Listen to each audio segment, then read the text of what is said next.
All right, I'm finally here. Nobody else is. We'll see if anyone shows up. I was over at.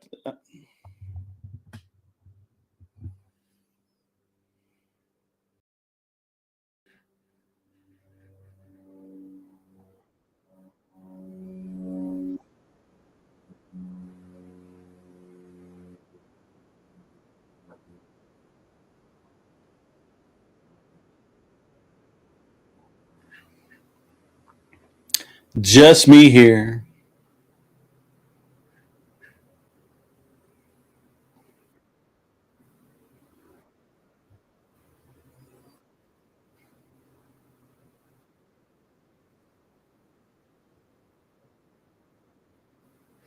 What's up, everybody? I'm back. I've been over on chaotic truth, but it's a little weird over there right now. So fuck it. I'm not gonna hang out with those guys. Um, the always got to have some bullshit. What's up, Alex Estrada? I don't know who's here right now, but if you're here, cool. If not, that's cool too. All good. Probably going to be a kind of a slow show today. That's fine. Um, I really don't. I don't much get into when people kind of trying to drama farm me. So that's kind of why I had to. I was over on CTs. It was pretty good. We were having a good open narrative, and I don't like it when I can't engage directly. So, at any rate, what's up, N-word? How are you, sir? Get a Going to be a where it's a late start. We are almost 1 hour late starting today. That's fine. And I may end early. I've got shit to do. So we'll see. We'll see what's up. Wicked Wally was by. Hopefully he's made his way back.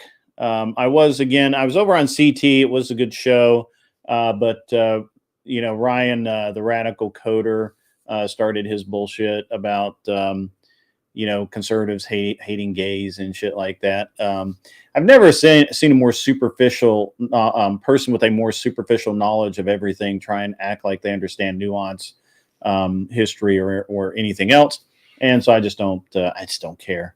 So it would have been great to have continued the uh, show and hung out over there. It was going pretty good, but yeah, we're gonna not have any. We're just not going to deal with that. So yeah, it's very interesting.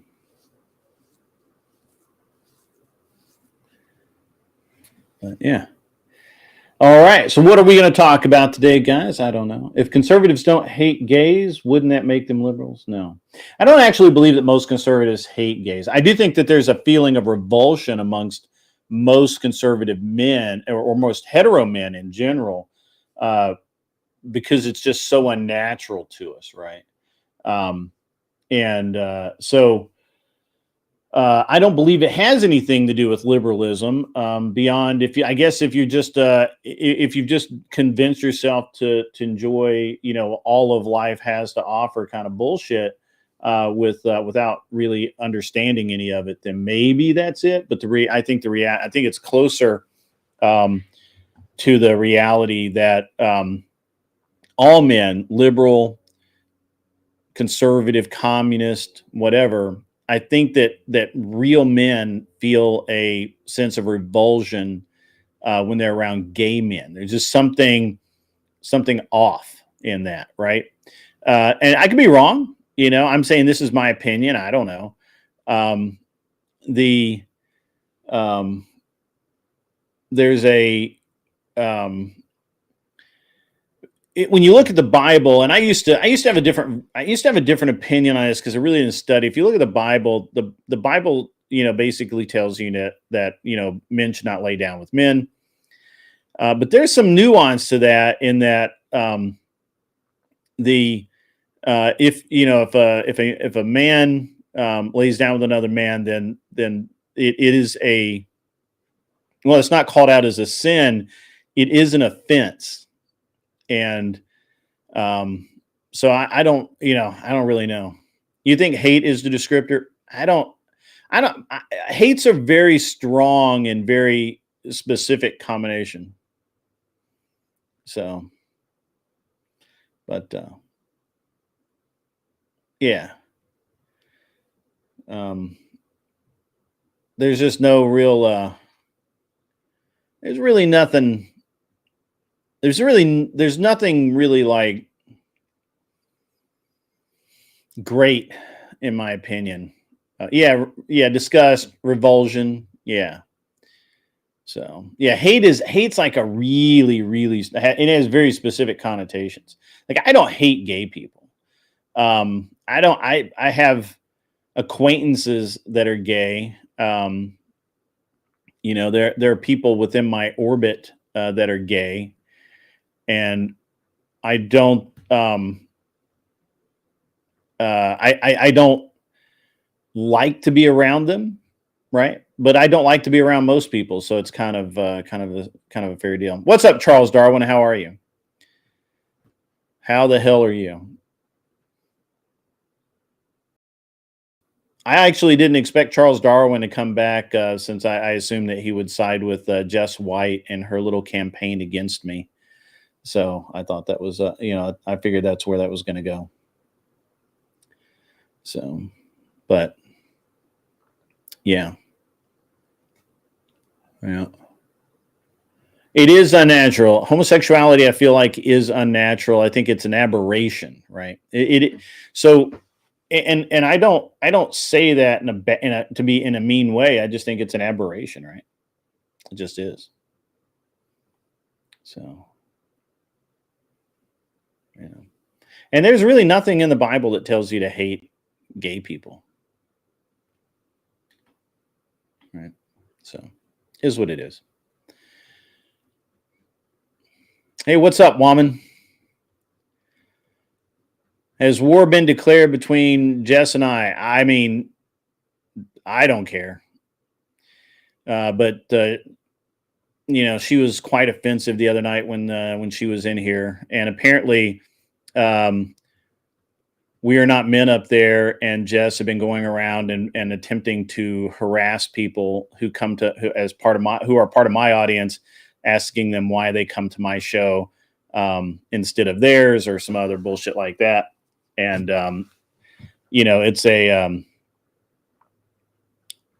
it's interesting. So there's a video going around, by the way, that Flow State recorded of just not rejecting Charles Darwin's advances. So because I think Darwin was drunk, so we'll give him that benefit of the doubt.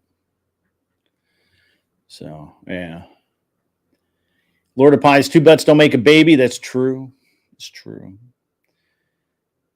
We never let the streams touch, ladies and gentlemen, and we never go tip to tip. That's the way it is. So, well, it's a WANEM, Chuck, but yeah, that's we are not men. There's no E in there, actually. We are not men. He isn't. He's not a man. It was hilarious, by the way. We are not men, to listen to you whine and cry to Glenn Lawrence about the receipts that he has, and he has. So if I were you, I would fuck right off and forget that I exist, and probably want to be really nice to Glenn and not cause him any causes for concern, because while nobody wants to go to war on this side of the aisle, you guys are being you're being a bag of dicks. And, eventually shit happens. Right. So I would not fuck around and find out if I were you. I don't really care one way or the other. I don't mind going scorched earth, but, No, literally, Andrew, I literally heard you on the phone with Glenn whining about the receipts and being a little bitch. I literally heard you. You should realize things. Yeah. So you need to get the fuck out of here before the receipts start coming down and we send them to everybody. Remember when you threatened me with me being thrown out of the crucible or whatever? That is way more likely in your world currently than ever. Because I do keep receipts. And I know you don't because you can't. Because if you put out the receipts, it shows you were the fuckhead. So I would fuck right off. I'm not telling you what to do. You are a grown man-ish. So you need to get the fuck out. I don't want a hug. I don't need a hug. I'm a man, unlike you. So I would run away, sir. I would run far the fuck away. Also, stop being a little bitch and bullying people to not come to this show. When I literally have people friending me on Discord and then saying, "Man, I really don't want to be involved with this, but Jess and We're Not Men keep, talking shit and trying to make me choose sides and I don't know what to do." Literally, We're Not Men. You're a fucking loser, Andrew. You're a fucking loser. And now you need to stop because I'm virtually at the end of my patience. I mean, obviously, I can do a little bit more, but you need to like seriously take some advice and fuck off.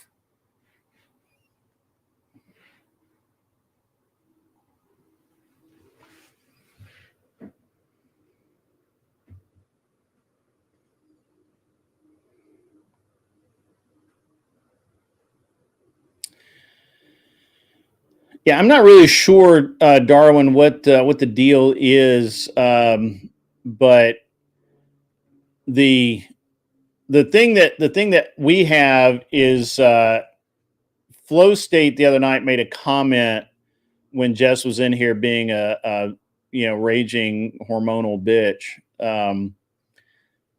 Flow State made a very accurate and funny comment that when when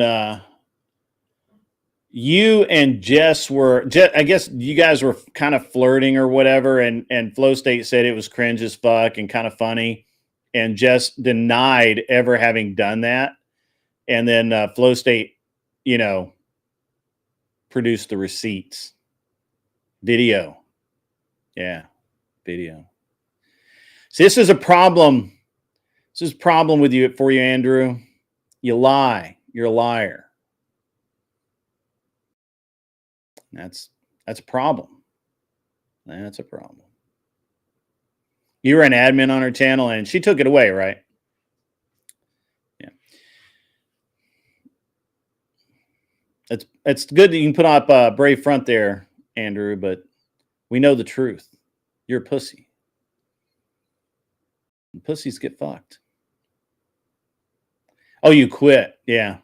That's fair enough. Fair enough.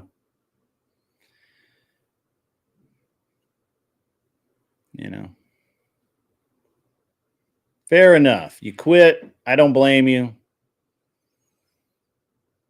How fucking big a loser do you have to be, guys, to go around and talk shit to audience members and tell them not to go or ask or bully them? Hang on, let me. I'll read this.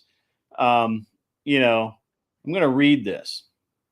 It's not important, but let me read this to you. All right, so it's like I'm like, what's new? Not much, man. Getting bombarded with people telling me to take sides on the current drama, and I really don't care. You have any advice? I said, well, you won't get any drama from me. Or you won't get any from me, drama that is. They came into my house and started shit and they left. Remember, wait a minute. Yeah, remember she said she never flirted with Charles Darwin or asked for dick pics. I presented the video of her doing that very thing. Then, hey, what's up, Wicked Wally? We've got We Are Not Men in the house tonight, although he may run now that you're here.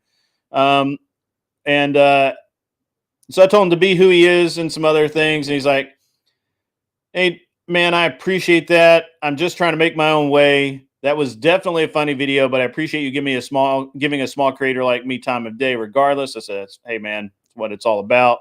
We were all small creators at one point. And yeah. So, you know, the problem is, again, dudes, I don't intend to keep receipts. I don't think I really don't mean to keep, have to do receipts. But I find it lower than fucking low that somebody would go into somebody else's stream or into Discord and bullshit about how, and attempt to bully people to not come to somebody else's show. Do you know how fucking weak that makes you look? Look at the opposite end of the spectrum. I encourage people to go to other people's shows. We drop their links. I legit tell people to go like and sub to small channels. Rising Boat list all tides. And that's if that's Jack, if that's really you, buddy, you better you might as well clock out because I'm going to ban your ass right now. So $5 from Chuck in Tennessee. It's called being a simp. Period. Yeah, absolutely. Yes, she is gutter trash. I don't disagree with that. Well, I don't know about trash. Look, I don't know enough about Jess, right? I just have this overall viewpoint of her, and that is that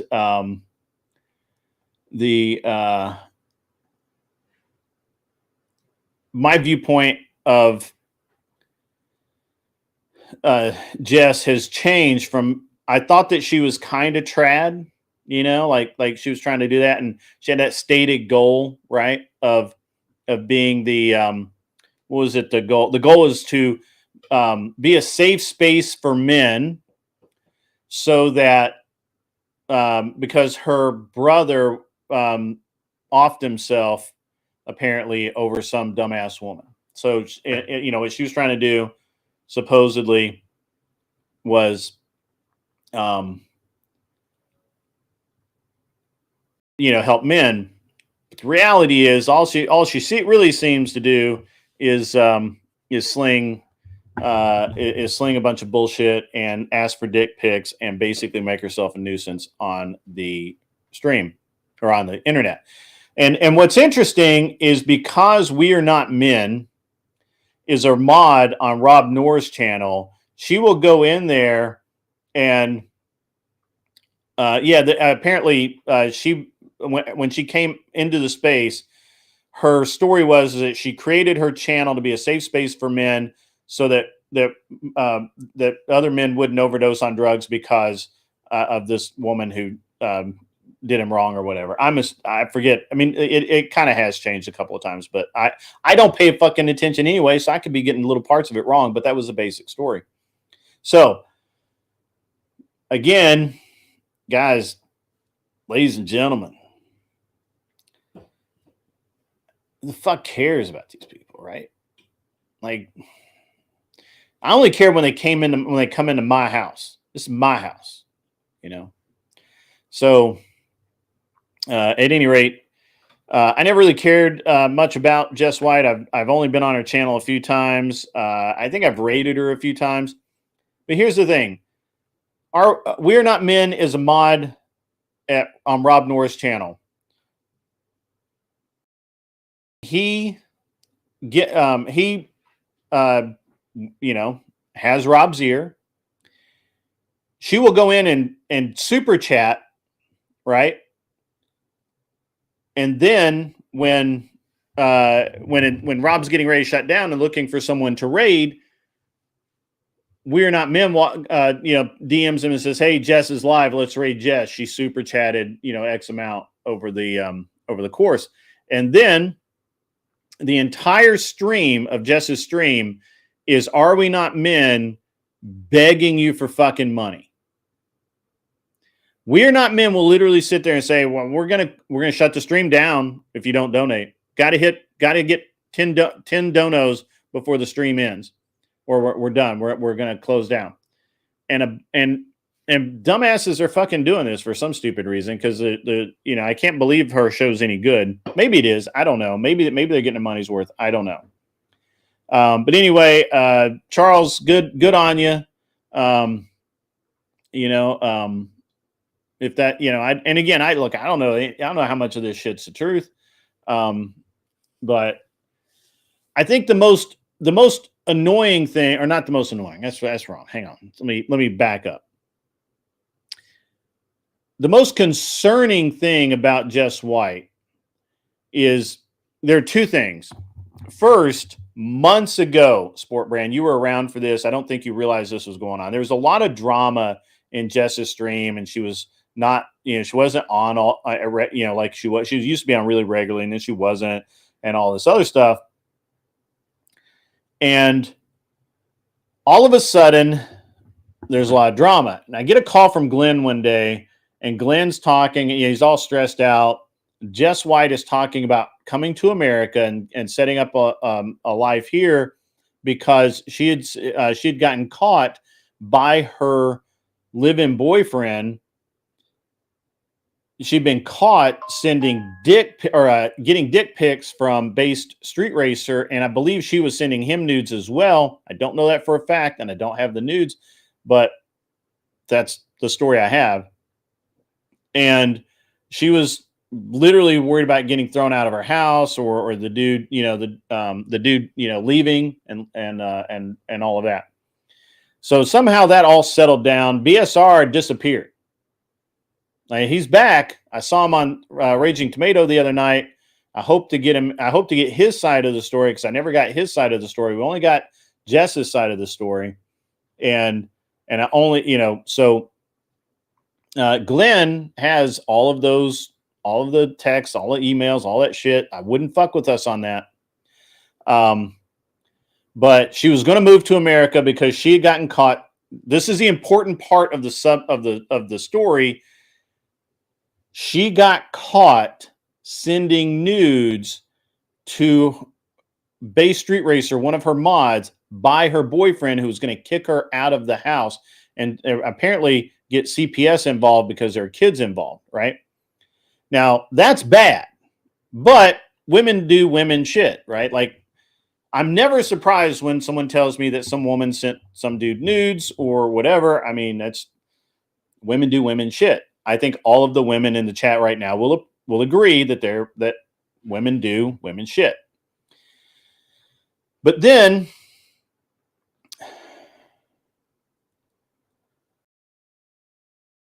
it gets even a little better. Women are womening. Right, Mike Ball, women are womening. So she gets caught sending the nudes. That kind of dies out. I don't know how, that went away and all that. But the next thing I know, because then I ignore her a lot, right? Like I ignore her a lot. Like because I got to be honest with you guys. I like all of the people who come to my show, and I'm very friendly, and I tend to be as accommodating as I possibly can. But let me tell you something. I have no time for whores. If you are such a shitty person that you are sending some dude in another country nudes and getting dick pics from that person, and your SO, significant other, finds out, and that causes problems in your life, to me, you're not someone that we're not going to be friends. Okay. We can be cordial. I don't mind talking to you. We can have good conversations, but we're never going to be friends because I consider you, until you change, until you've made until you've made like an effort, that you've somehow corrected shit, changed. We're not going to be friends. I don't tolerate that kind of bullshit in my life. And I don't think anybody else should either. I don't think anybody ever should tolerate that stuff. I'm not saying that hey, that it's wrong for you women to send your nudes to some dude, right? That okay, whatever. If it goes public, that's the wrong part, right? Lying about it, that's even worse to me. But there's some like disconnect there, right? Especially when you're living with somebody else, right? So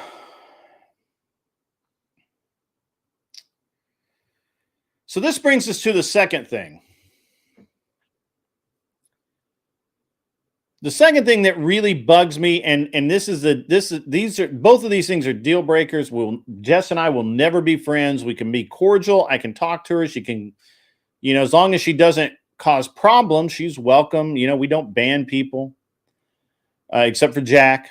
Jack is on the shit list. He gets banned on site.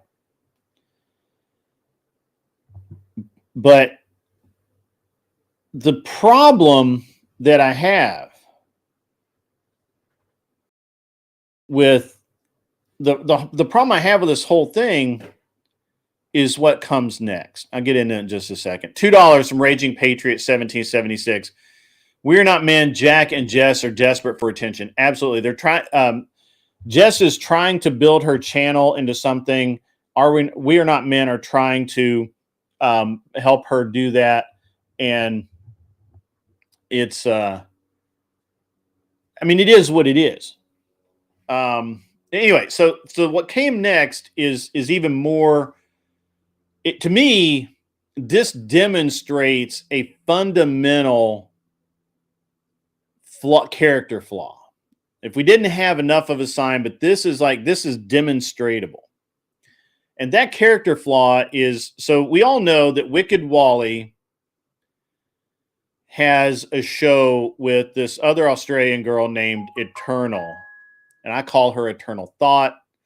I make fun of it. I personally disagree with the way that she dresses on the show and all of that sort of thing. I just don't, to me, not how I would do it. But it's Wally's show. And Wally owns that shit, right? Like Wally's like, yeah, that's the way she dresses. It's cool. We have good conversations. They it's kind of a degenerate. She does wear clothes by the lowest standard of clothes. Charles Darwin says he doesn't mind the channel. I don't go there very much. Wally and I are friends. I enjoy having Wally around. I love talking to Wally, and I don't think this show is bad. It's just not my type of show, right? But I don't have a problem with it. And right, you go there because it's hilarious, and it probably is. If I stuck, it's probably fine. My problem is that Jess White, and there's receipts of this, there's video of this. She tried and tried and tried to figure out where Eternal is in Australia, and literally said she was going to send CPS, the Australian Child Protective Services, to if she could find Eternal, she was going to send CPS to take away her kids because of the way she dresses on camera. Now, look, I've only caught a couple of shows, but her kids are never in the show. if her kids are in another room and she's recording and she's doing this on camera, that's between her and her kids, right? Like that's none of my fucking business. None of YouTube's business. It's nobody's. It's certainly not just fucking White's business. The fact that she would attempt to dox this girl to get her in trouble with the law is fucking insane. Fucking insane. And that's why Jess White, that's the straw that broke the camel's back for me. I don't care about anything else. I really don't care about the lies. I really don't care about the cheating. I really don't care about her bullshit trad style. I really don't care that she's boring. I was happy, she's, but no one should tolerate that kind of bullshit. Right? Nobody. I don't care which side of the fence you're on. I don't care if you think I'm an asshole. Look, if you think I'm an asshole, you're right. I am a fucking asshole. I say that all the time. Then I can't deal with that, and I don't think anybody else should. And moreover, I think that the number of channels Jess White can't go onto is growing daily because her true self is coming out. Or if not her true self, the combination of her and We Are Not Men is so toxic as to ruin, to basically be ruining everything. They think they're winning, right? They think they're winning because Are We Not Men is a mod on Rob's channel. And so when Rob closes the stream out at night with 500 viewers, he can send them straight to Jess White. And a few of the, and several of them are going to stick. They think they're winning because of that. And she's going to make a little bit of money. But the reality is that the more people come to find out all this stuff, the more people that watch and understand, the less people are going to go there. And once again, We Are Not Men's going to self-destruct anyway. We Are Not Men's going to do something stupid and get demodded, and that'll be the end of that shit. I don't even care. But they need to stop fucking with me. Right? Now, I've said way more about this than I normally do or would.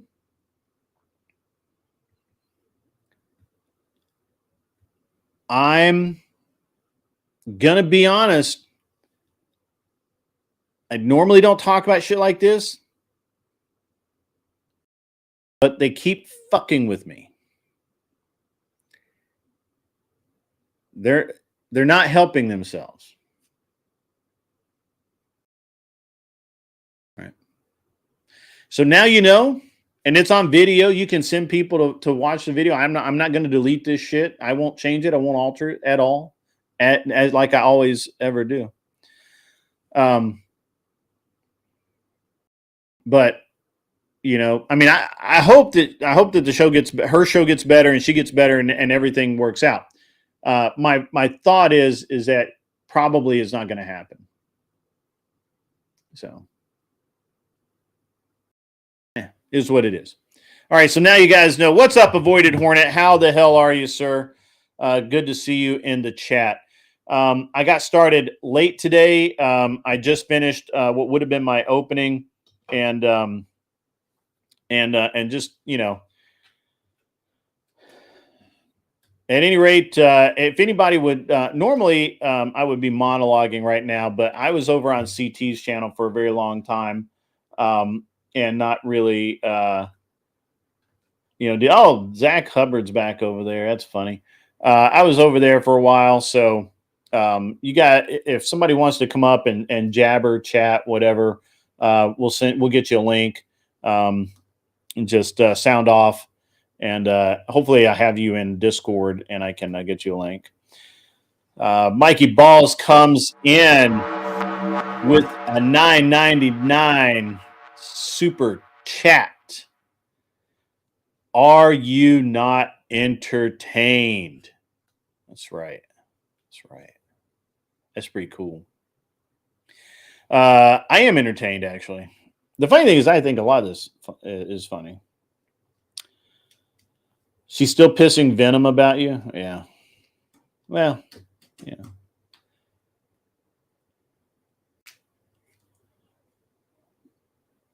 Yeah. Do you need to go to Discord? No, I'll just throw it out here, and then I'll just let people up I want to let up. So,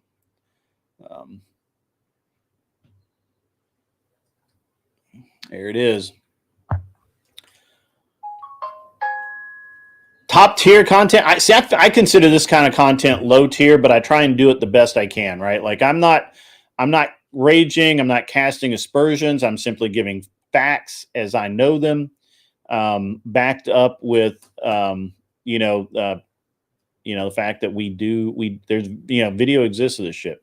Hey Michelle, it's good to see you. Glad you're in the house.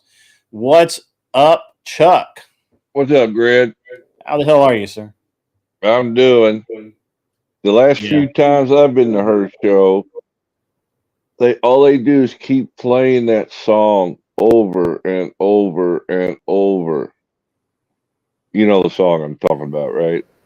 No, you're gonna have to help me out. I don't go to her show. I haven't been to, so I'm gonna in full like disclosure. I have not been to Jess White's stream probably this year. It's called Smoko, the name of the song. And it's like they're trying to hypnotize these people into like cultish thinking. Well, so what happens is that when you don't have content, right? When if I needed to try and fill like a 30 minute or if I needed to fill 5 minutes of time, I would just toggle over to my video and just let it run. And and a lot of people do that. Like Glenn Lawrence does that to some degree. Andrew does that. A lot of people. I don't do that because I'm not a video editor and I don't have anybody that edits video for me. So, sorry, that's what I can't do it. So is that Wally?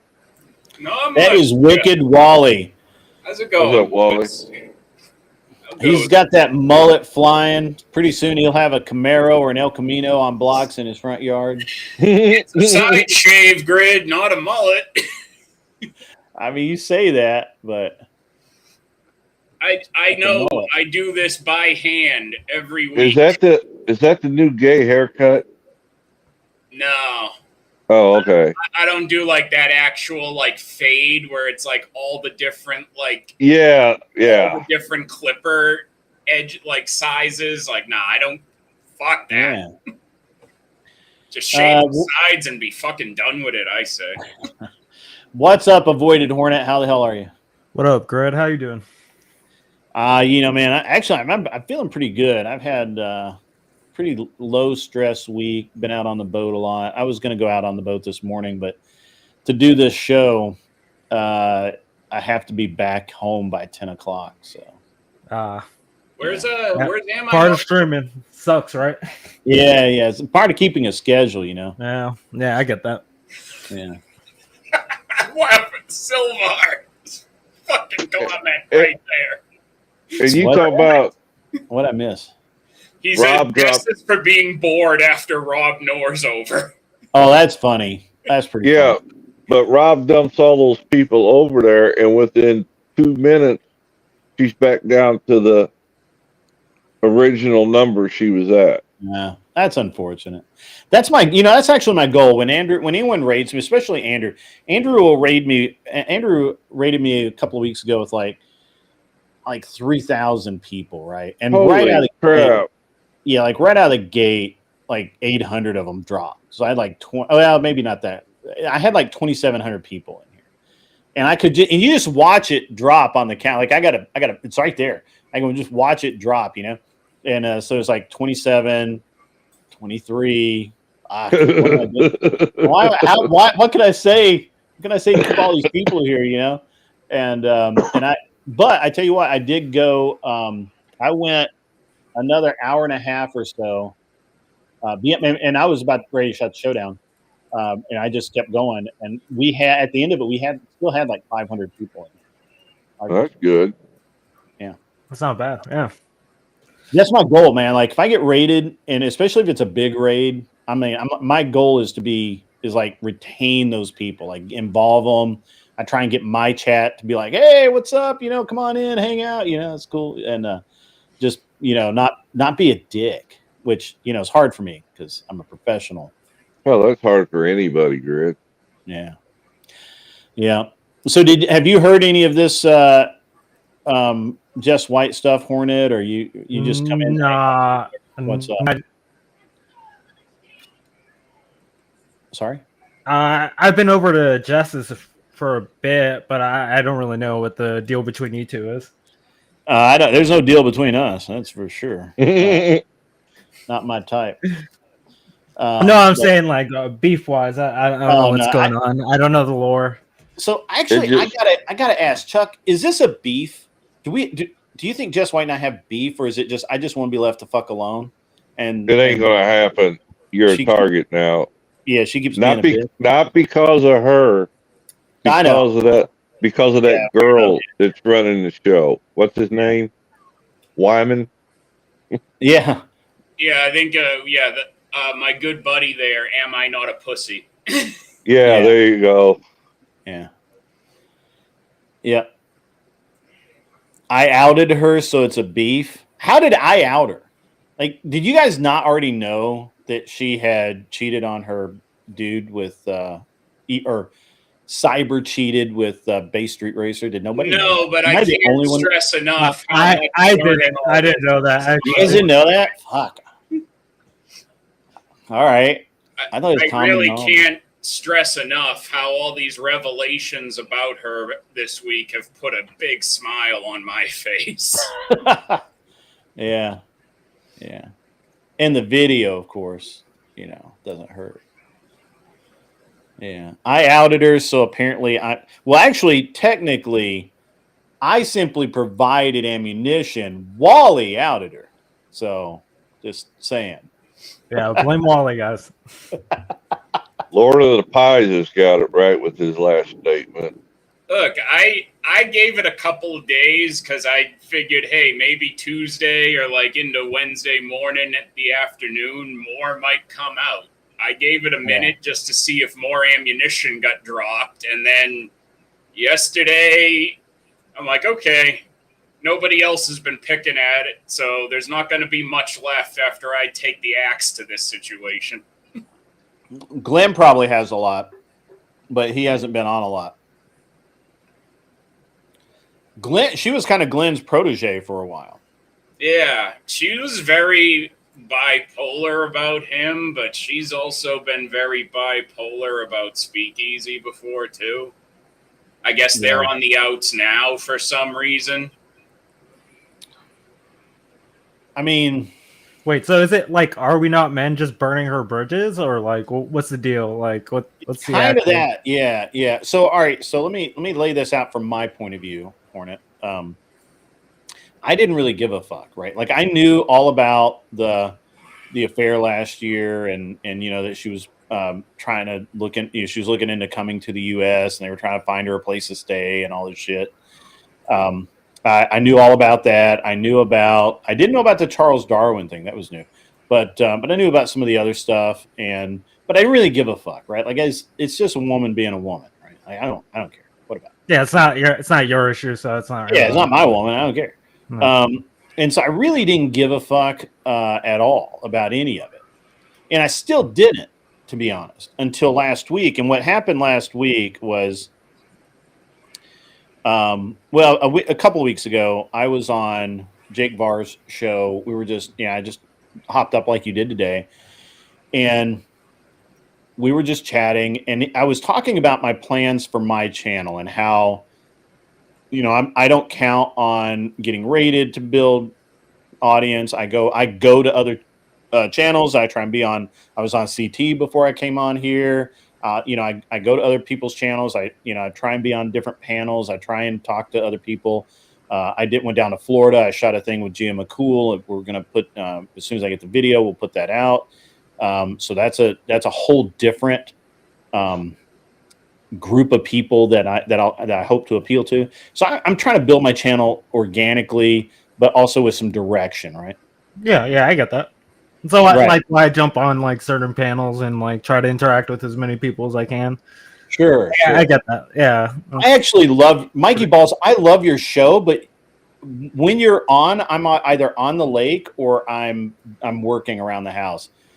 It's just but I love to listen to it. I like to listen to it. By the way, everybody, if you don't know, Mikey Balls has probably one of the better morning news shows that really digs into a lot of really cool stuff and presents it in a very very good, like a very like listenable way, or absorbing. You can absorb the news really well. It helps you get a leg up on the morning. It kind of, yeah. I mean, it's there's some good commentary and all that. So when I have time, I mean, I listen to it. I'm unfortunately not always able to be on stream. But so I try and go various places, and I think that's the way you grow a channel. And I was telling Jake Varr this, and I'm like, hey, and I told him about how back in September, November, Michelle actually had noticed that a lot of people were not getting notifications that we were live, and subscribers were not getting any information. And our numbers basically dropped in half. We were doing between 80 and 100 live, and sometimes tipping at 100 or 120 live, and then all of a sudden it's just like it shut off. It's like we're down half. Yeah. Right. Like it was literally like there was a week where like it was there were 20 people here, and that's it. And I was like, what the fuck? I've seen that happen many times.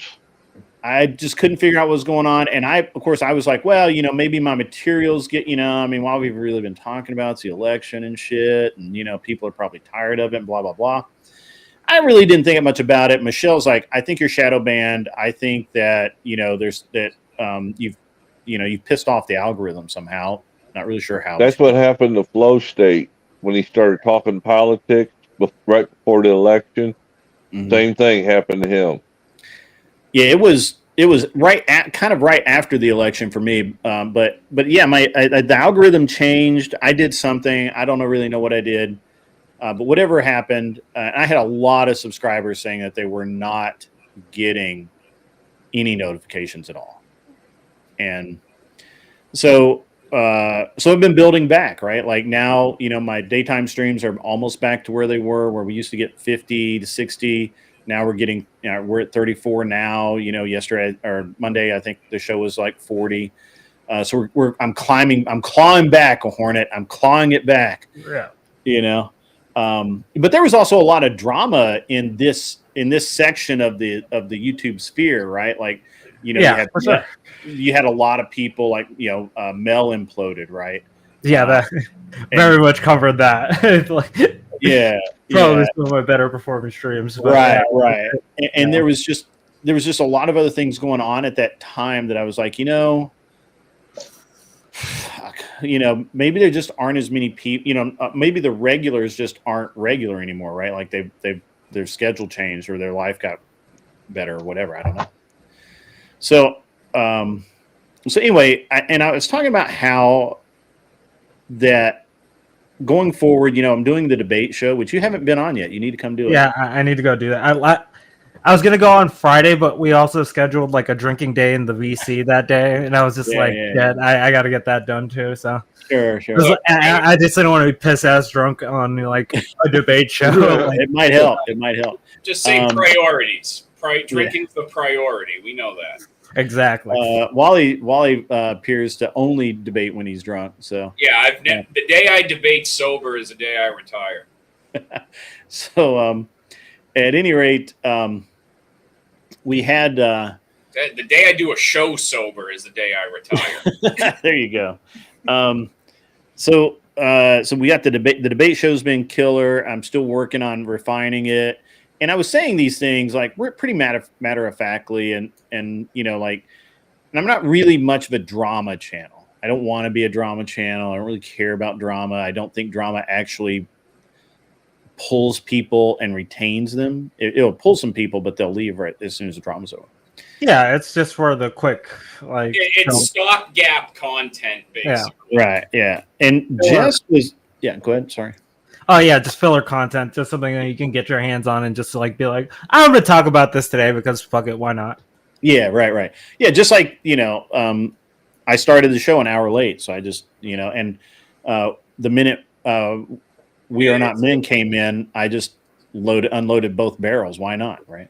It's just literally the shit that it's like in between somebody's like if you're somebody like, you know, who generally like maybe somebody books debates or whatever, if you have a long gap in between like major debate streams, like for some people, the drama streams are just paying the bills and keeping the lights on in between. Well, and it keeps people coming back. It keeps them in.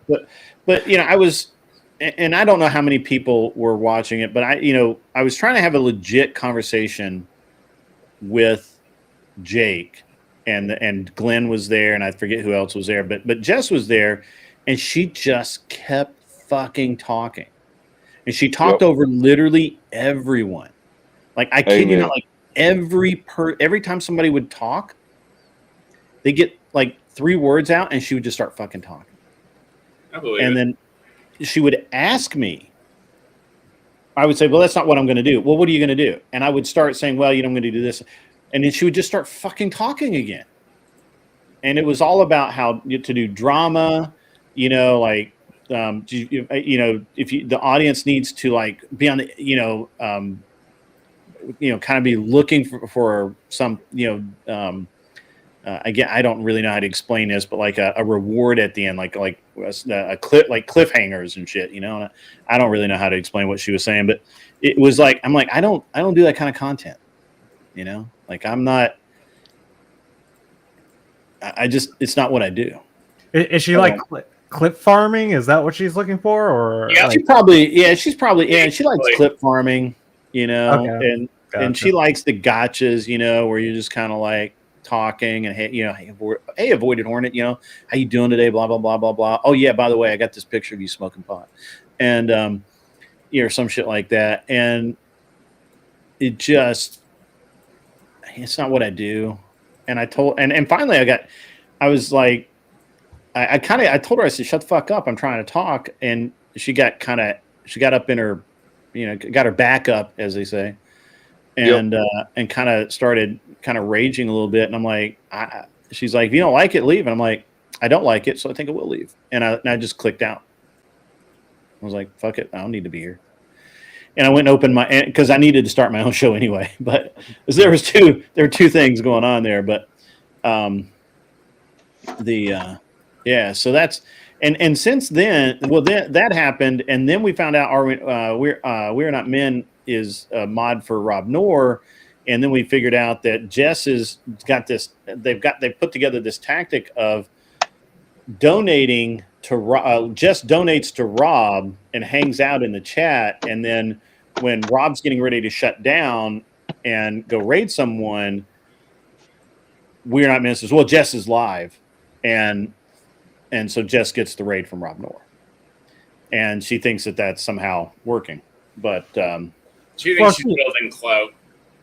Well, she is like one of the only people that is on at that time. Like it is, yeah. That Rob would probably raid into. So I like that. That kind of makes sense. Right. I mean, it's a good way. I'm not going to say that's an inefficient model, right? Like that's a pretty good model. And normally I wouldn't really care about it, right? But it's I don't know. There's something about I guess it's probably my personality is that it's something I wouldn't do. Like I wouldn't do that. Like when Andrew raid, like people think people have alleged many times that like I've given Andrew money or something or whatever, and that's why Andrew raids me. Or You bought your way in, yeah. Yeah, then I That's bought what my they're way in, saying. and in a way, I kind of did. Like I donated a lot on whatever, but I did that long before I had a channel. I had no intention of creating a channel. The only reason I have a channel at all is because Josie, we were in voice chat one day, and I was telling a story about how some racing thing that we had done, like being up all night driving or putting a car together last minute or something. And literally, like, the entire chat, the entire VC was just quiet, which never happens, right? And at the end of the Josie's like, you really need to start a podcast. You've got a really good voice, and you speak really well, and you should do that. And I'm like, I don't know. But then, I was like, okay, we'll try it. And that's how that got started. I had no real incentive to do so until Josie kind of pushed me into it. True. What happened to Josie, actually? Now that I'm thinking about it. Like...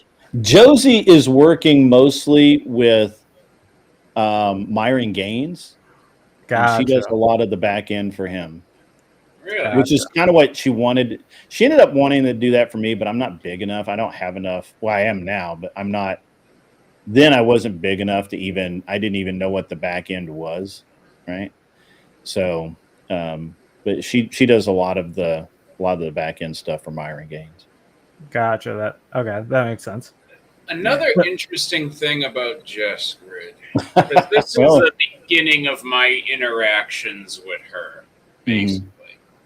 Beyond like having watched some of her streams back in the fall.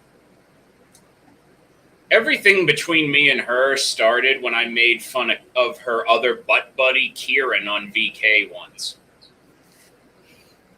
Now, if you're not familiar with Kieran, he basically makes himself the self-appointed second chair on every panel he goes on and acts like a co-host, and he'll interrupt people to bring up comments from chat and do a bunch of other shit nobody's asking him to do, especially the fucking channel owners. So I proceeded to roast him for this on my way off the show and told him to stop sniffing Jess's panties for 8 hours a day. Oh, wow. And I woke up the next day to Jess crashing out in my DMs and in Speakeasy server about my comments, because Kieran went to her and gassed her up about it. And she's freaking out at me going, "You are going to make people think I'm a whore on the internet." Oh, really? Isn't that funny? At the same time, this kind of maps out. This would have been like December-ish. So probably around the time everything with Street Racer was probably starting in the back of her operation there, if my timing is right. Damn close to it, if not. What the hell is the Street Racer? A guy they were supposed Based Street Racer. Yeah, Based Street Racer. Back when everybody started their name with Based. Based Oracle, Based Street Racer. Oh my God, Based Oracle. Yeah. I triggered that guy so hard he quit the internet. Oh, he quit. I don't know who got to him. I think he found a boyfriend. Well, according to Flow State, it was because of me, and it was probably because I kept literally going on every stream and saying that if he had any friends at all, they would tell him to not debate anymore because he looks like an idiot when he does. And really, I didn't know that. And especially because of the debate that he and Flow State had, where Flow State won the debate 4 times. Flow State won it, and then said, "Okay, well, let's just forget that. Let's keep going," and then he won it again. I mean, like, it was crazy. Like, terrible. Catherine MC, she's desperate to get you on stream. Well, that sounds weird. really triggered and vile messages from her and her ilk, both in live chats and in private messages. Why does she want you on stream? I'm not really sure how that. So, anyway. That was also the first time that in those DMs, as she was trying to patch things up with me eventually, is when she first started telling me about the mission statement shit with her channel. No. Mission. Yeah, right. Yeah, saying, well, my brother unalived himself because he was taken advantage of by an awful woman. So I think it's important that there's safe spaces for men to converse and have important discussions. She stands on a dead man's grave to justify her channel's existence when her channel is just becoming a fucking dumpster fire drama channel now.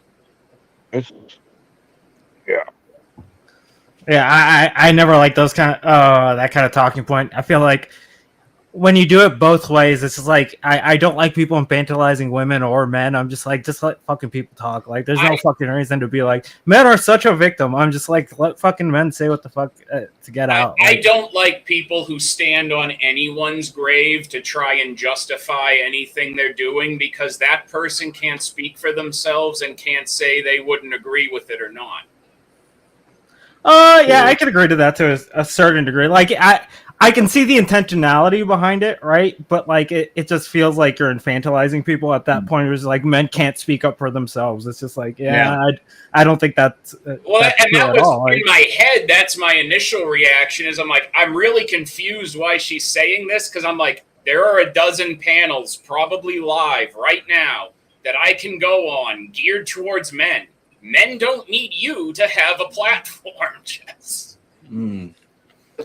So, Hornet, I've always, when I've listened to you, I've always kind of put you like maybe center left. Are you left or center left?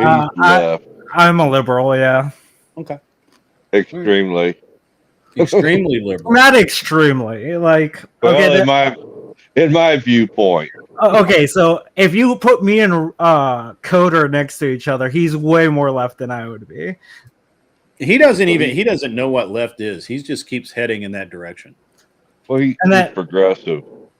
Yeah, that's what I'm saying. I'm a liberal. I'm for like capitalism, gun rights. I'm really big for those. Like, I think that's what pushes me more to the center than anything else. And Hornet's real easy to, even though he's on the wrong side, he's easy to have conversation with. Yeah, I've never had a bad conversation with Hornet, so that's good. What do you think about the border stuff going on right now, Hornet? I think that the border situation has always been overblown by both parties.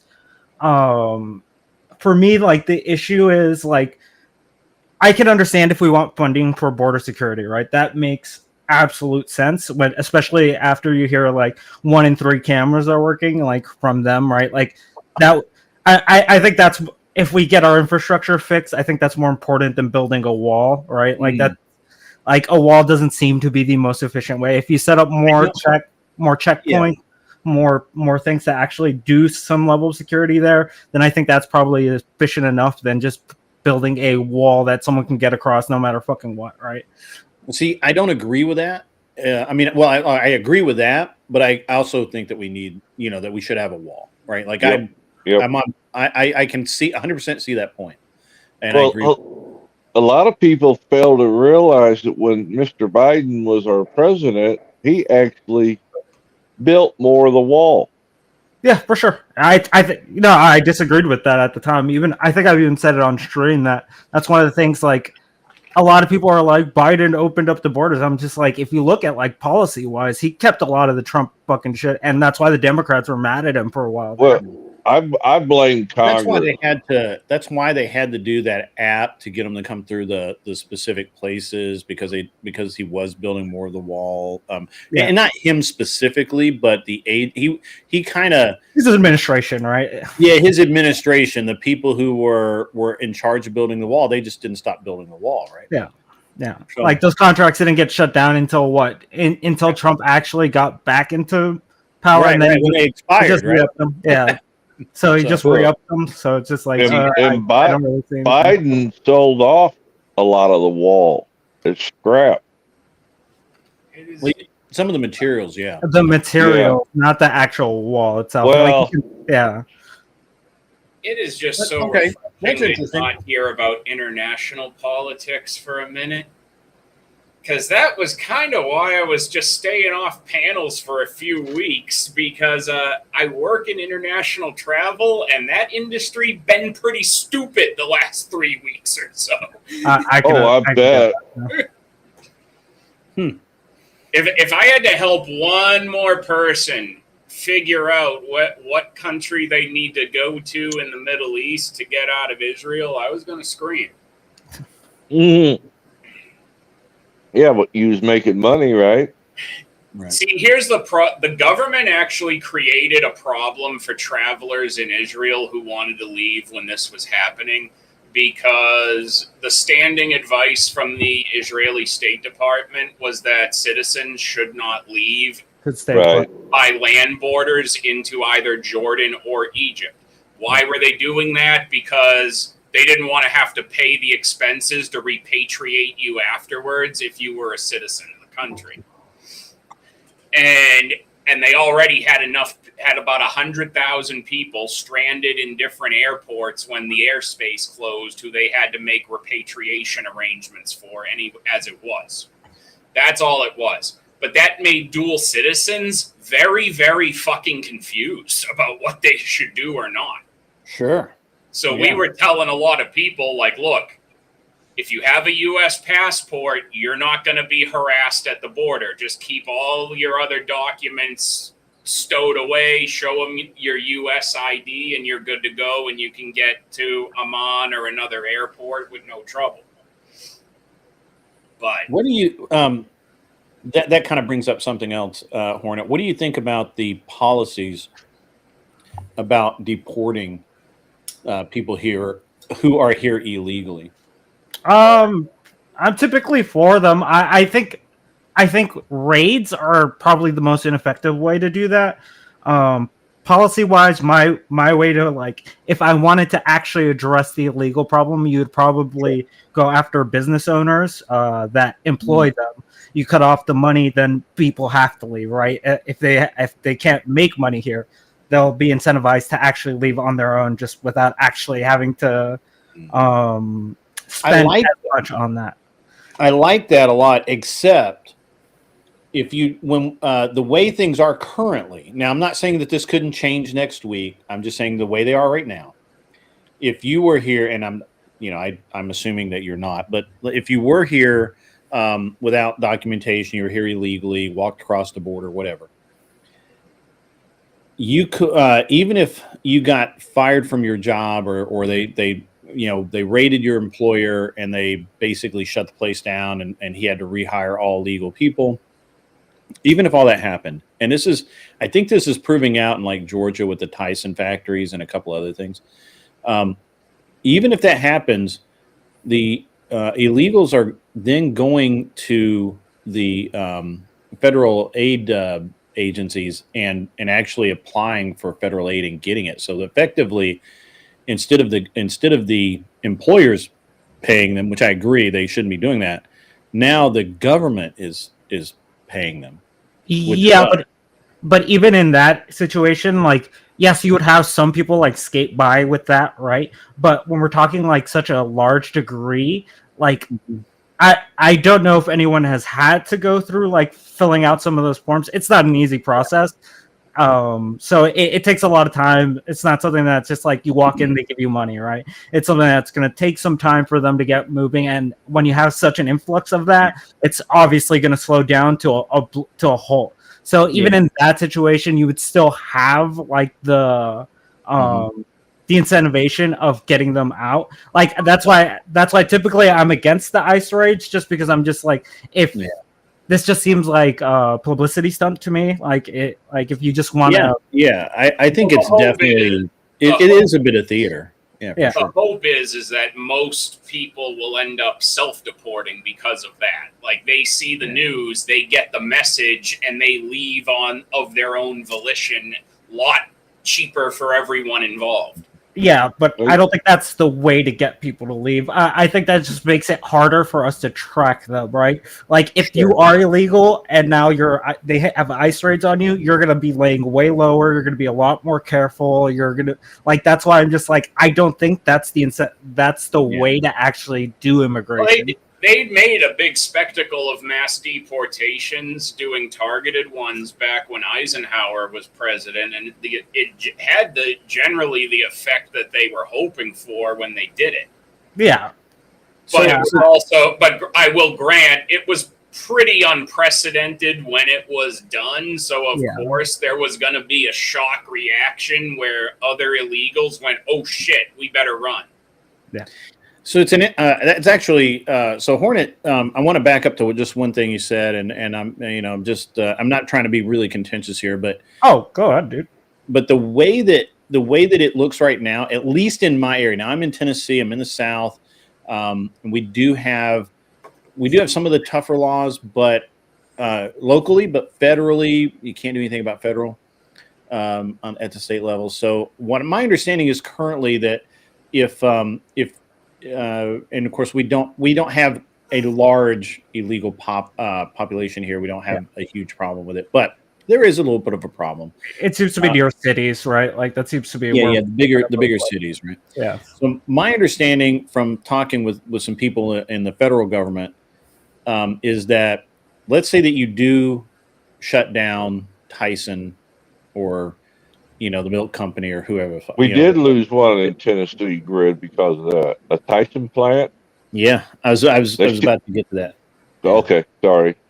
Yeah, no. So, and I'm picking on the Tyson plant specifically because there was one here that they didn't close it down, but they shut it down for a few days and effectively made it so that the illegals couldn't get paid. State-wise, they really couldn't get anything, but they did literally walk into the federal, and I don't know what they call them, the aid offices. I'm not up on it, but they literally did walk in, and they immediately got some amount of cash. They get a WIC card, or maybe it's not cash, maybe it's a WIC card or something like that, or the EBT card. Yeah, it's EBT card. Yep. And they immediately get the EBT card, and they get a voucher for a hotel until they can put them in a shelter of some kind, which is insane to me. But again, now this is Tyson. Now that was, Chuck might remember better. It was probably like 300 employees, 500 employees. Yeah. Somewhere in that ballpark. Not all of them were obviously illegal, but there were some, and our tax dollars that pay for it. So, and which is why I'm not like hard. I don't have a hard edge or hardcore on this because my experience has been it's not a huge number of people, but I know it's happening, and I don't know that I wouldn't rather just have the employers paying them and give them. And this is me, right? Talking as a I'm a conservative. I'm a constitutional conservative. To me, if they're here, they're working, and they're actually contributing to society. I have no problem with a path to citizenship or a path to residency. Maybe not citizenship, but a path to residency being established, right? And I think we do have, especially for people, amnesty program. Yeah, not amnesty. We do currently have a pathway to becoming at least a legal resident, even if you enter the country illegally. That's amnesty. I think you guys are thinking asylum. Those two things always get jumped together. Whereas amnesty is like if you've been here for a certain amount of time, haven't committed any crimes, and then you're seen as contributing to society at least to a degree, then they're like, okay, here's a route that you can take to legalize and actually get tax dollars into the system, right? Because I think that is a good way to actually have that happen. You also don't want to. Why should you reward people that break the law? you're not rewarding them breaking the law. You're rewarding them. Yeah, right. And again, I don't want to reward them. I want obviously when I say a path, I mean it's hey, you're going to have to learn the language. You're going to have to basically you become a citizen, or you may have to go. You may have to be deported first, and then you reapply, and then because you've already been here, then that, or maybe not even actually deported, but have a hearing. Yeah, that's how amnesty works. It's usually like a fine, or you get sent. They tell you you're gonna have to go back to your country for about I think the standard is about 3 to 6 months, and then we'll return you as a visa holder, right? I could live with that. Yeah, that's what I'm saying. Like amnesty on itself is actually a really good program that I think is really helpful. So that's what Reagan did. Yeah, my concern, and the thing that I don't really rage about it, but my concern and the thing that I think should be taken seriously, which is being overshadowed, because in my experiences is that people on the left tend to conflate the people that we're talking about, the people who are here working in paint factories or construction crews or whatever. We tend to conflate those people who, by the way, are a very small percentage of the people who walk across the border. But with the larger percentage of people who come across the border who, are made up of various percentages of people who are criminals of one sort or the other. We know that over the years, Mexico specifically has sent their mentally ill across the border for various reasons. We know that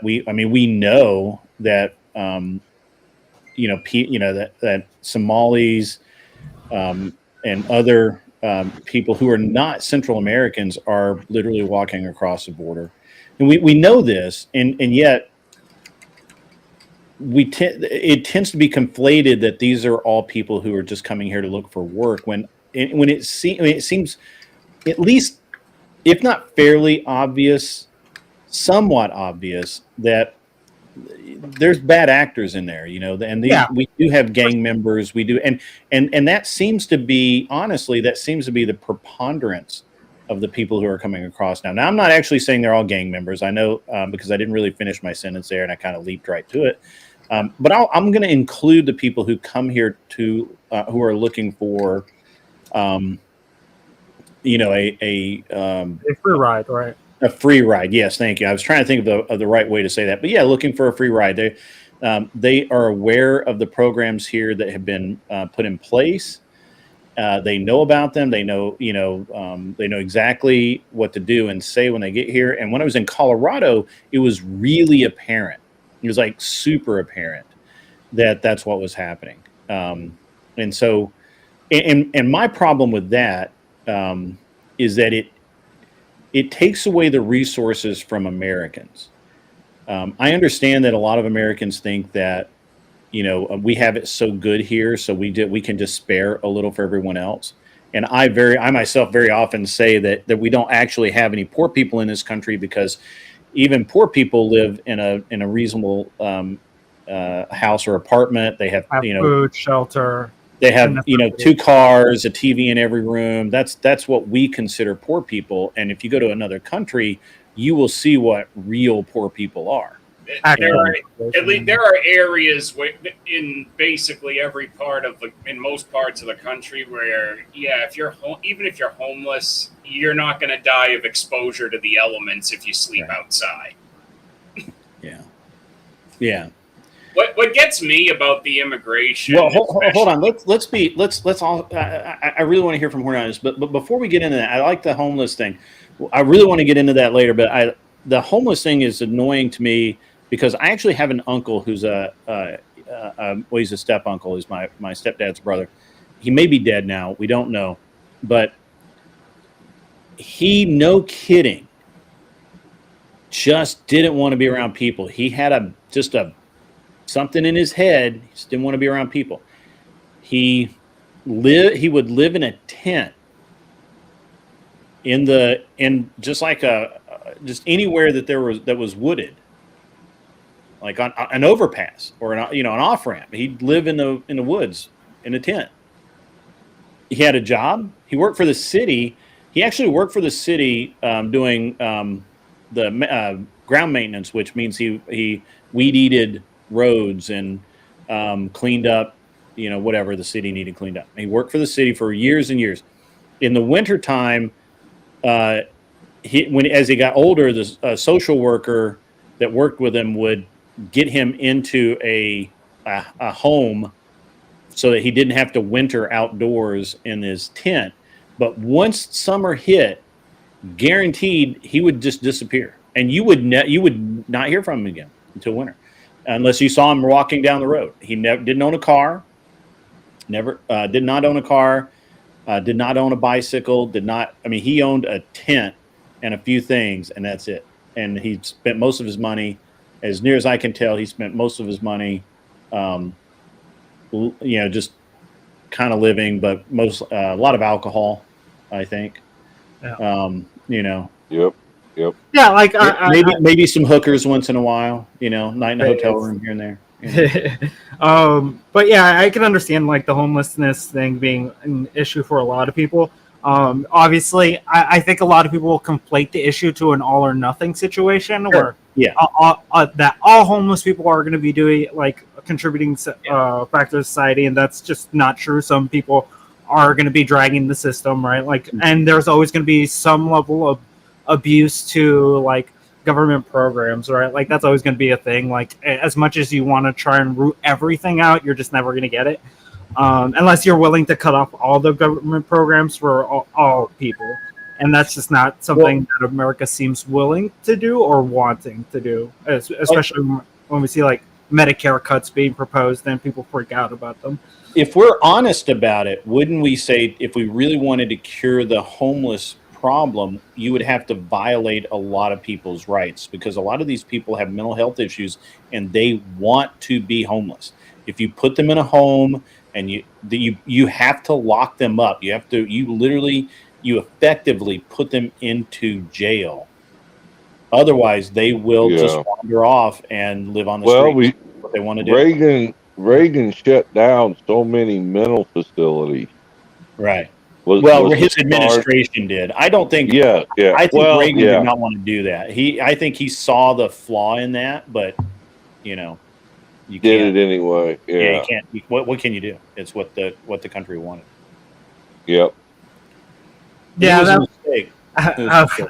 Yeah, that's why I'm usually not for just gutting a program. It's usually like if at that time we could all understand that there was situations in those mental health facilities that were probably violations on human rights. Oh yeah, deplorable. Well, that's why they closed them. I mean, the biggest reason they closed them was not the budget, which is often cited that Reagan did it just to save money. That's incorrect. The biggest issue was the leftist, and I don't care which version of leftist you choose to use, they felt like that the mental institutions were committing basic human rights violations, and they shouldn't exist at all. Yeah, I can. That's their wish. Yeah, like I disagree with that like component of it necessarily, just because I'm just like, if I see an issue, I don't see like let's just burn the house down, right? Like if there's an electrical socket that's wrong in your house, you're not going to be like, fuck it, this whole place is just trash now, right? Like that seems like a inefficient way of doing stuff. That's why typically I'm against like just gutting government programs to like get rid of them for the sake of getting rid of them. But for me, that situation really just required surgical situations where it would like fix those violations or whatever that we were having at the time. And it could be done better now. It could definitely be done better now, I think. But here's what, remember, we were talking about, this is the late 70s and 80s. A lot of those institutions were state funded, but privatized. Yeah. So they were private companies that were paid by the government. That were subsidized by the government. Yeah. Right. And so while it's good it's a good mindset to have that we should have surgically carved away the bad and kept the good and then rebuilt it. That's great. I'm 100% for that. The problem was is that there was no way to do that. It was because these were private institutions that didn't have to conform to any specific standards. And at the time, and I believe this was the correct thing to do, they didn't want to they didn't want to and they didn't want to expand into a federal system. States' rights came into play. There was a lot of different things. The only thing they could do, and they did, I don't know that they did a good job of it, is they expanded the mental health capacity of the VA hospital. And I think that was a great thing to do. For sure. And I think that has actually saved a shit ton of people. Like, sure. So yeah, I would. But if you weren't in that and you were a private person and your family didn't have money enough to pay, all of that government funding went away and those institutions just shut down and they had no choice but to kick the people, to kick them to the curb. Right. Yeah, I think the solution for that would have probably been something like leveraging the subsidies so you can get efficiently what you want as the federal government and be like, we'll grant you these as long as you are following within these conditions, right? Sure. We do that for a lot of companies. That's not something that's unfeasible. We do that. We have that capability now, but again, you're talking about and Chuck, I'm drawing a blank. It wasn't 80. It was 79 or 80, 81, somewhere along in there. I think that happened. Yeah, it was early 80. Yeah. It was wasn't it it was a different time. It was a different society. I mean, we can look back on it with our modern lens and say things, but I think that I think blaming Reagan for that is obviously or blaming the government for shutting down the mental health system is accurate. They should not have shut it down. But I also don't know how they would have fixed it. Because again, there were a lot of there were people bringing human rights violations. There were people who were there were several cases went to the Supreme Court where several lawsuits. Yeah, there were torture almost. Yeah, lobotomies. Drugs, experimentation. There were tons of allegations of experimentation. We got rid of lobotomies in like the 60s. They didn't go for very long, but and I think we finally outlawed ECT or whatever electroshock treatment. EST. My daughter had those. Yeah, that actually took a little bit, even after the institutions were, because hospitals could technically perform that. Yeah, that's right. Yeah. So it wasn't until the late 90s that actually disappeared off the. And it's a hideous process because I had to watch it. Off the top, isn't it? Yeah, it's just a really, like I said, it's when we talk about these things socially, as a conservative, I look at it through, I don't look at it through a that it's a global problem, right? Like I have to pull that problem apart and I have to look at each aspect of it and look at the nuance and look at the, what does it really cost? Like when I have my shop in California, one of our employees was from El Salvador. And during his employment with me, he became an illegal because his ex-wife, who's also from El Salvador, basically screwed him on some immigration papers or something. Didn't mail them in, or whatever. There's a lot of ways that goes. Yeah, she really hosed it. And so he ended up having to go to El Salvador for 3 months and come back, or a month and come back, however long it was. And I was like, you're really going to do that? Like, you're really going to go back to El Salvador and come back here? And he's like, yeah, my kid's here. I love it here, all of that. And but he did it right. He left the country, went home to El Salvador, came back a month and a half later, whatever, 5-6 weeks later. I gave him his job back. He was a good employee. But it's a really nuanced issue that I think a lot of people just want to apply global cures for, and I don't think we're capable of that. I think for me the issue is it seems like we're in an all or nothing. It's like a zero sum game essentially. Where right now, like I would disagree with you that I would say like there is a proportion of illegals that are entering the country that are like criminals and all this other stuff, right? Yeah. Definitionally, they're all criminals, but I'm saying like capital, like right. You're talking about right? like pre-existing criminals, right? Like the and I can never remember that Abrego, whatever his name is. Garcia. Yeah, Garcia. Garcia's a weird case for me. There's parts of it that like seem like I could see the statement for it, but then there's also the parts where I'm just like, I don't think this sets a pretty good precedent moving forward, especially if we're talking just like it's a bad case. It's a bad case to make the case, right? Yep. Because while he was interfacing with MS-13, there's no indication that he himself was MS-13. And while he was, which technically just being, doing business with them at the level he was doing business, technically that rises to the level of okay, you have to go now. Guilt by association. It's not guilt by association, but it's if you are doing business with these if you're engaging in criminal activities and you know someone that's engaging in criminal activities, as long as he wasn't like actually the problem is like you could associate with the people, but if you have any knowledge of them performing such an illegal act, then it goes against you, right? So like for his case particularly, like I hear a lot of people talk about the Maryland charge, right, where he was moving people back and forth. 5 coins. And like my issue with that is that pretty much went unguarded for a while, and even when we look at the hold that the immigration court put on his deportation order, then it's just like, ooh, this doesn't seem like it's a cut and dry case. Right? Yeah, it's not a cut and dry case for sure, but I don't think that. I guess my real problem is I don't think the courts were acting honorably.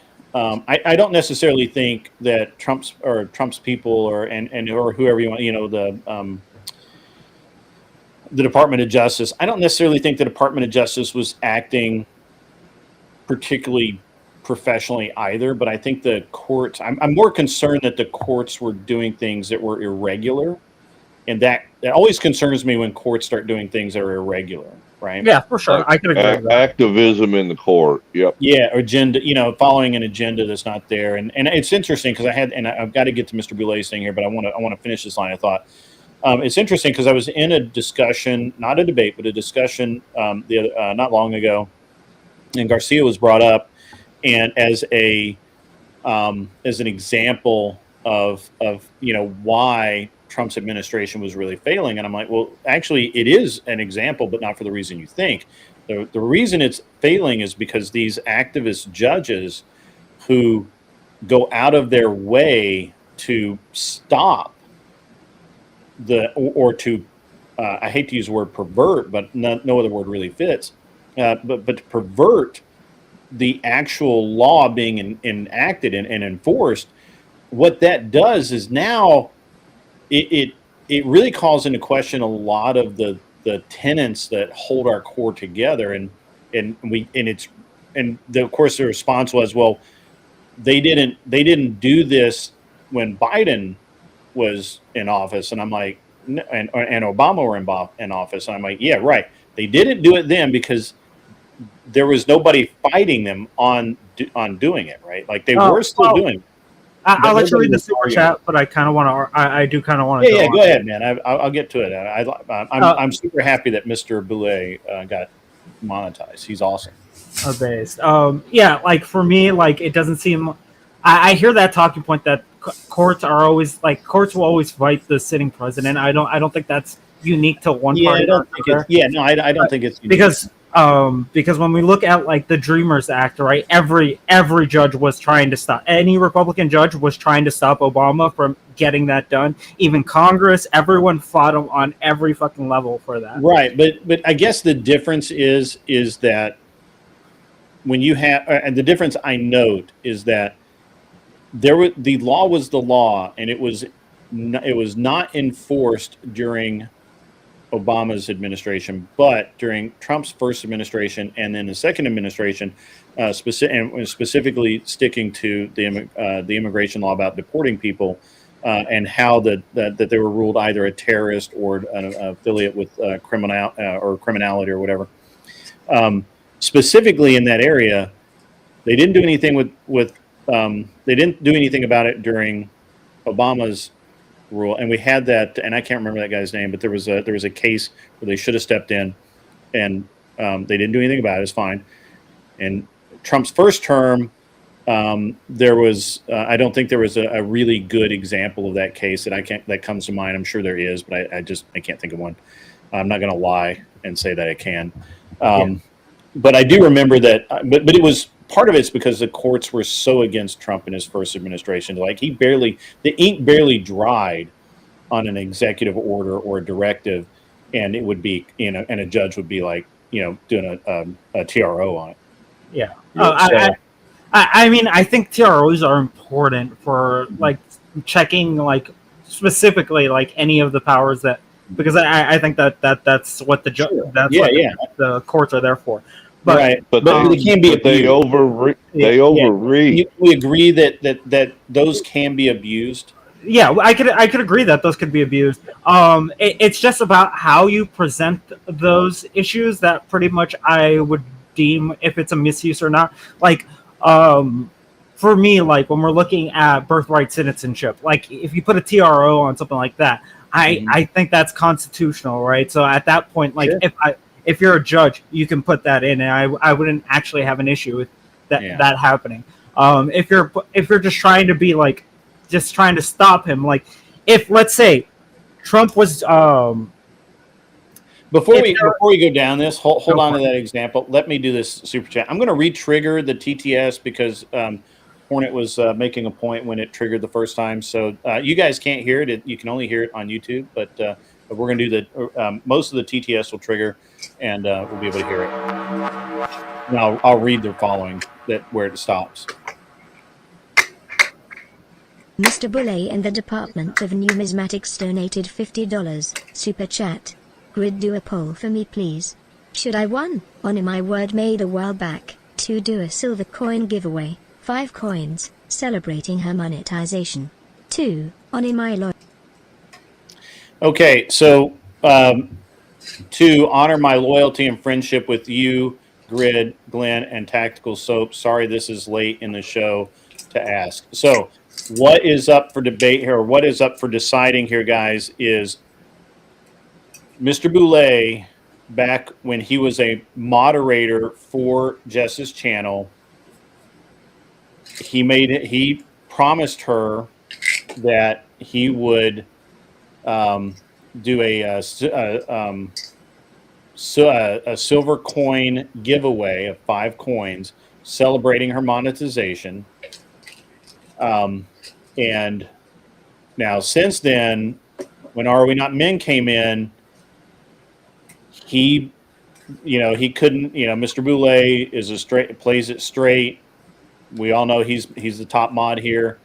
And so he obviously probably didn't fit into the culture that We Are Not Men brought. And so they kicked him. He's not a mod there anymore. And so should he honor his word made a long time ago to do a silver coin giveaway of 5 coins celebrating Jess's monetization, or honor his loyalty and friendship with me and Glenn Lawrence and Tactical Soap and not give away those coins? Mr. Boulay, normally I would say that you should honor your word. However, I feel like my personal slant, it seems like you got stabbed in the back. There was no reason to demod you. You were the top mod there. The culture has changed. So I personally would have deep reservations about following through with that. On the other side of it, normally I would counsel you to, as much as it sucks, hold up to your word. In this case, I'm on the fence. I will let the chat decide. Chat, 1, if he upholds his word, and sticks with it. 2, if deals off, you got rid of me, you fired me. Oh yeah. You There's get kicked no in the Grid, I don't normally give an opinion on financial decisions other people make, but in this case, I feel compelled to weigh in. yeah. I'm going to say no, he should stick with you and Glenn and Tactical Soap all the way, but if he feels the need and the compulsion to still give away said funds, he can do so instead in celebration of how badly I buried her yesterday. Yes. What do you think, Hornet? You're kind of on the outside of way to this. celebrate her getting buried by me, Grid, and others. That's a good reason to give money away, I think. I think like if he got kicked out and that's what happened there, then at that point I don't think you owe anyone anything at that point. I would say at that point, like, your word doesn't really hold there, as just because, like, let's say I get fired from, like, you get fired from a job, you don't really owe them anything. Like, if they ask you to come in, you're not coming in to work that day. Like, I'd be like, fuck you fired me, or like you let me go. That's just kind of how I would view that. It'd be different if he left on his own accord. Exactly, yeah. But they kicked him square in the teeth. So I think you owe them nothing. Right. I mean, look. At that point, you don't owe anybody anything except shit Right. your carpet on your way out. I'm not going that far. Yeah, I don't know about that, but so it's a tough one for me, right? Because I 100% believe that Jess went along with getting rid of Mr. Boulay. And I also 100% believe that Mr. Boulay did nothing at all to warrant being demodded at all. Well, other than the fact that he's been really busy lately, he's always been a great mod here. He is part of the reason the culture here with the moderators is we really don't time people out. We don't kick people out. He's really a cornerstone of that here. I'm sure he brought that same energy to Jess's channel. So I'm on the fence about this because normally I would say that, yeah, obviously option 1, honor your word. The problem is that if the person that you've made the agreement with has broken their word to you, I kind of feel like you're relieved of that burden. But again, I'm not going to that's as far as I can influence this. The last couple of shows I've seen just made it clear that the boss, owner, runner of the channel is woman. Are we not men? And that she works for him. So if you give, I feel if you give there, you're just giving money to Are We Not Men, not just. Yeah. I could be wrong. Well, if what I've heard is correct, now I don't know if this is, you guys can correct me on this, but sure. I was listening to you. I think I came in last time when you were talking about this, but if Are We Not Men was asking for money, would be taking a portion of that money. I think this is a scheme with him and Jess. If you want my honest opinion, and I'll be real honest. Did I just kick everybody? No, I think we're still here. Oh, that was weird. On my monitor, it went black. Wow. Yeah, I was like, did I just kick everybody out? That's weird. Anyway, all right. So here's the deal. I think that Are We Not Men and Jess have a deal. The deal is that Are We Not Men is going to build her up and exchange, and it's probably like a 50-50 partnership, right? And he's going to take half the money, and that's fine. All right, if that's the deal they made, great. What he did to me and what he did to Glenn was different. With Glenn also agreed to a percentage. I think it was 10%. You can ask him. I don't know. And and Glenn paid him until Glenn got hurt and he really wasn't making any money. And but Glenn did the right thing and he paid Are We Not Men what he could. And then Are We Not Men was not coming into the chat. He was not doing his job. He was not doing his was not doing the grift stuff. And yet he would come at the end of the show and say, "Look how much grift we made tonight. Look at the donos. It's gonna be a good month." And it really frustrated Glenn. Glenn can talk for himself on this, but being a witness to it, Glenn was very frustrated with this and eventually told Are We Not Men, "Look, we're not going to do this anymore. I'm barely able to stream regularly. I've been, he was in and out of the hospital for a while, and then he had the deal with Thor. Are We Not Men was not doing his job as a moderator, and definitely not not being part of the grift train or whatever you want to put it. And so he wasn't going to. He just was like, "Hey, we're going to have to renegotiate this deal." And with me, what Are We Not Men did is we never agreed on a percentage. He came in and he said, also, the Raging Patriot's right.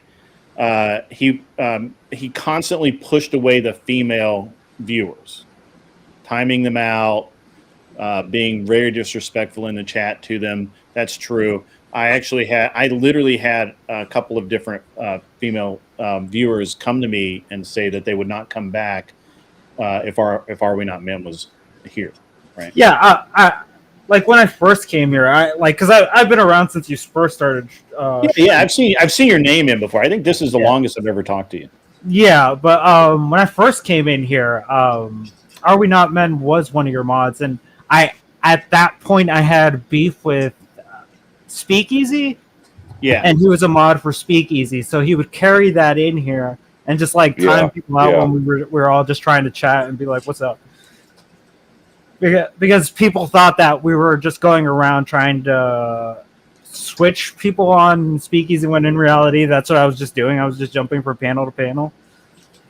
And then shortly after that, Are We Not Men had, to my best of my recollection, a very short tenure as one of Easy's mods, because shortly after that, there was essentially what I referred to at the time as Black Monday, because a bunch of Easy fired a bunch of mods. I think Glenn did as well that same day.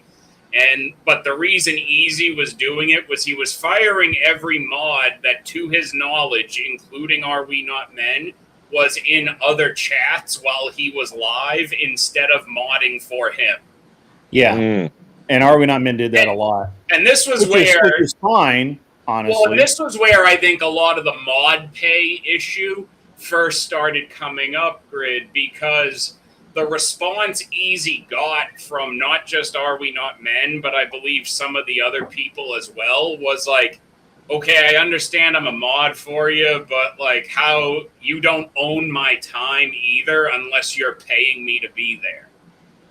Yeah. Which is 100% fair. I think that's particularly why he had an issue with a lot of the first mods that he had, where it's just we would go I'd be watching a stream, I'd put it up, right? But then I would just chat in somewhere else while I'm watching him and watching the chat, just be like, whatever, right? But he particularly did not like it when people did that. And I'm just unless I'm getting a paycheck from you, you're not getting my full devotion for anything. Yeah, ownership. Yep. Yeah. I took the stance right around that same time. I actually said to Easy at one point, even on a panel, I said, "Dude, don't ever mod me. I come on the channel to debate, and I don't want people who don't know me thinking I get treated any type of special way because I'm also a mod here who debates. I don't want to be a mod at all. I'd rather just debate." Yeah. Yeah. Now, So a lot of people currently on VK did not take my position on that as being a good way to approach it. yeah. So it's an interesting thing. So the way Are We Not Men became a mod is I was told that I needed mods, and I had one or two, and then Are We Not Men hit me up, I think in Discord, and said, "Hey, I'm a great mod. I mod for Speakeasy. I mod for some wherever." And I'm like, okay, Did he name drop that he was known from the Crucible? yes, he did. Yeah, he And, did that to Easy too. This was the thing. This was his way of. He didn't just name drop that. He led me to believe that he was a big deal. modded in the Crucible. Yeah, and he did that with Easy too. He came in dropping everything for Cloud, suggesting like he was a big deal in the Crucible at the time, which he wasn't. We timed him out routinely. I time him out. I used to time him out probably a dozen times a stream when the chat was not as busy. We all regarded him as a clown. I'm pretty sure he was banned from the Discord. But then I think Mr. E's banned him twice and let him back. Yeah, so he's... But yet then he goes around and he tries to... But he tells people... Because here's the thing. Andrew's been around a long time, but he hasn't been around a long time to very many people. Most people have not been around him a long time. So yeah, when somebody like Are We Not Men goes into a channel who's like Andrew adjacent with the fan base, yeah, a lot of those newer channels don't know any better. Yeah, so he came in and he said, "Hey, I'm I mod."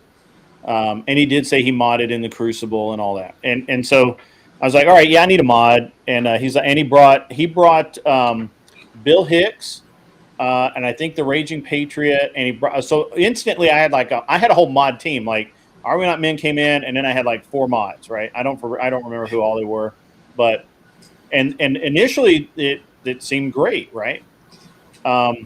Except that about probably a month into it, he comes to me and says, "Hey, how about a little something for your top mod?"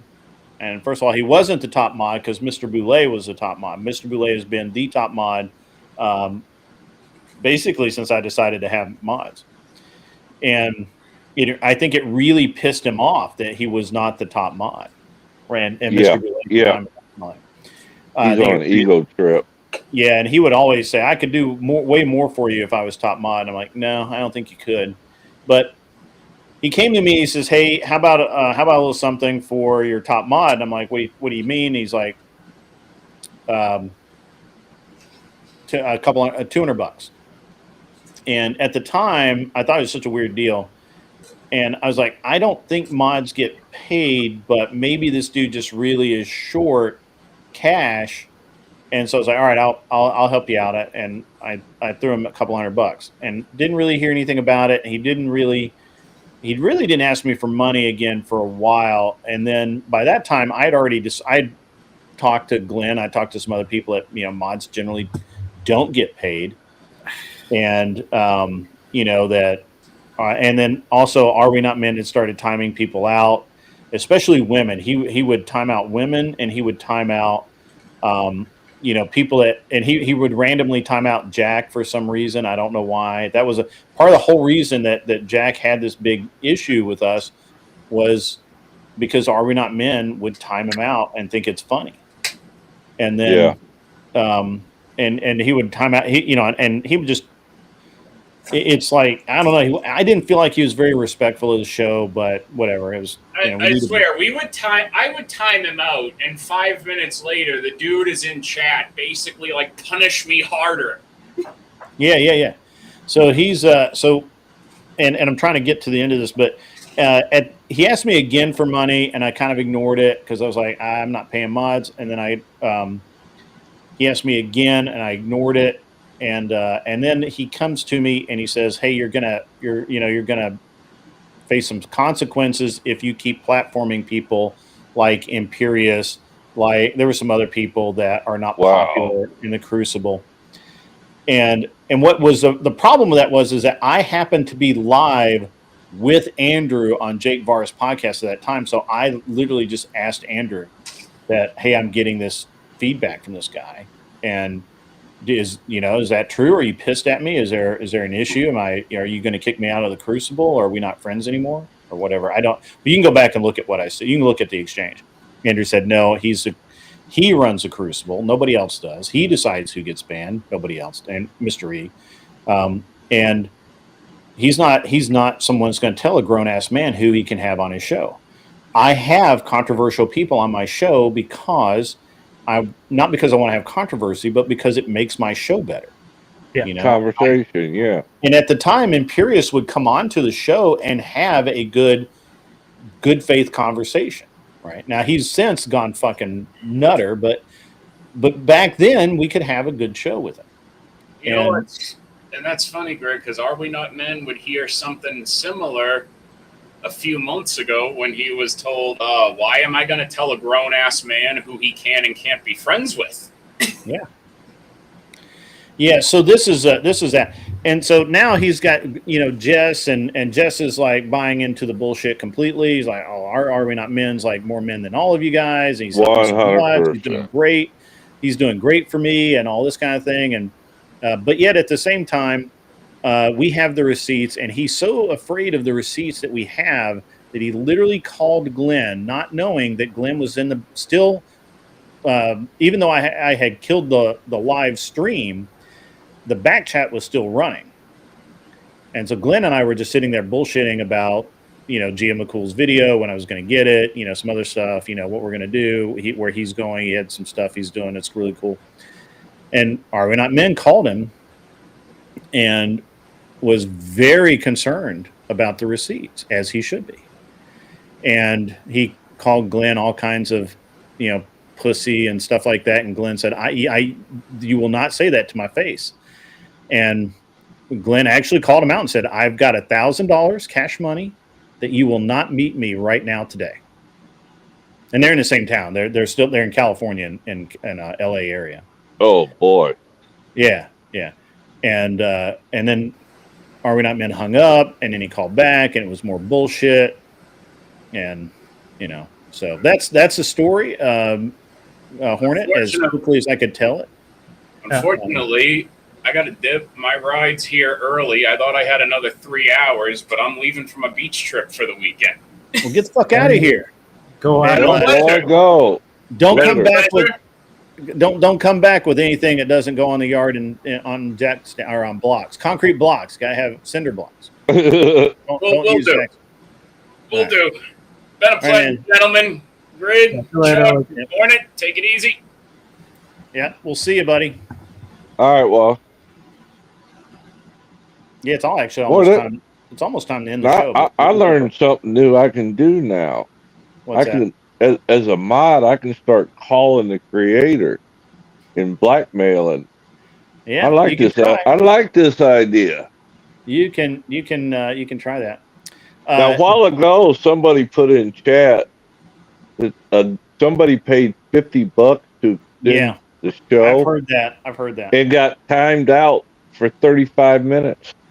Yeah. That is wild.